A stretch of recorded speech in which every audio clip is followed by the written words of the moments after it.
underline. Omong dikit tapi nyelekit. Bersama Om Bob. Temukan di channel YouTube Om Bob Indonesia.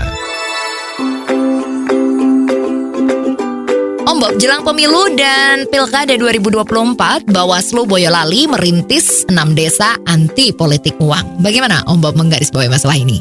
Ya, kalau kita tahu kemarin-kemarin itu kan pemilu-pemilu yang kemarin-kemarin lah ya, itu kan memang berbau, ada yang ngomong itu kan ada money politik. Betul.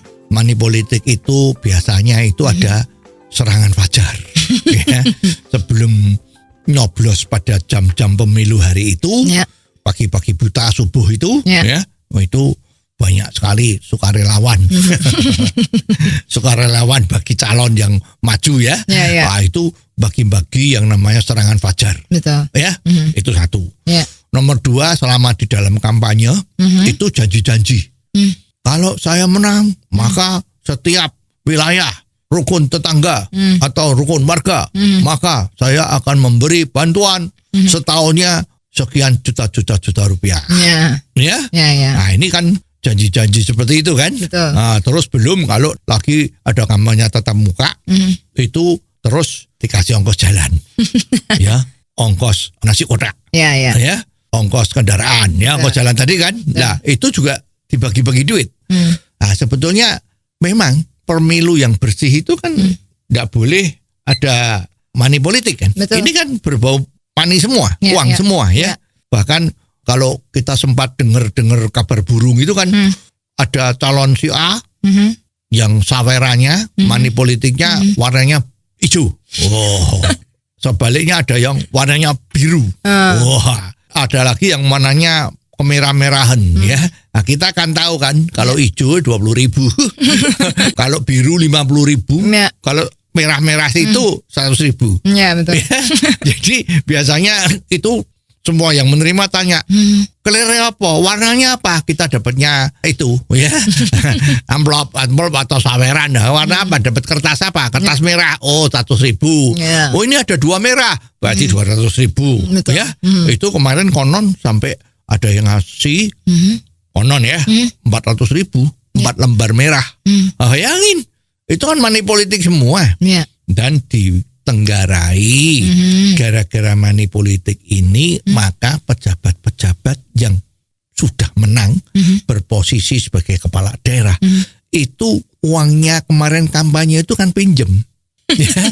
Konon kalau mau jadi wali kota atau bupati itu biaya kampanyenya itu bisa habis 50 miliar. Kalau tingkat gubernur ya 150 miliar habisnya biaya kampanye ya. Ini kalau tingkat lurah macam-macam itu ya lebih kecil dari itu. Nah, dari mana kita punya 50 miliar? Mereka nggak punya ya terus pinjem.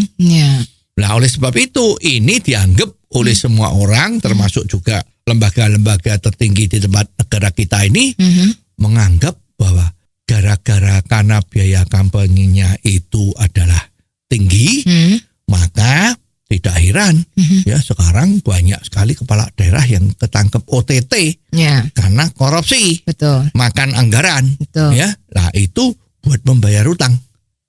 Jadi itu, maka dihembus-hembuskanlah bahwa tidak boleh ada lagi money politik. Nah, sekarang ada salah satu wilayah Boyolali tadi itu kan Bawaslunya hebat.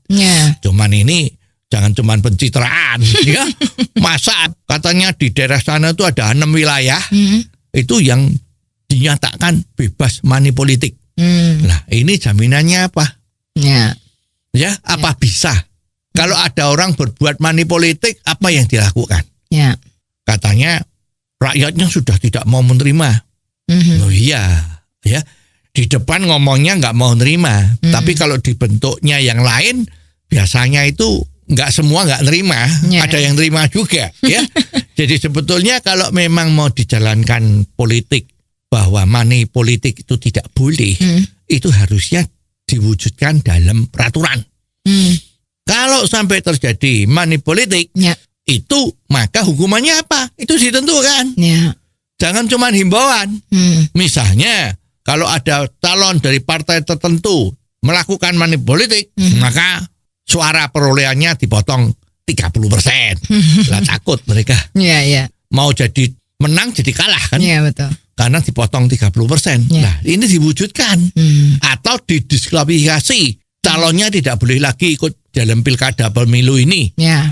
Nah, itu harus dilaksanakan, diumumkan dan dijadikan peraturan yang mutlak. Ya. Kalau itu terjadi, barulah yang namanya money politik itu bisa habis. Oh, jadi begitu ya Om Bob. Jelas deh sekarang. Terima kasih Om Bob untuk waktunya. Sampai ketemu lagi di waktu yang akan datang. Underline. Omong dikit tapi nyelekit. Bersama Om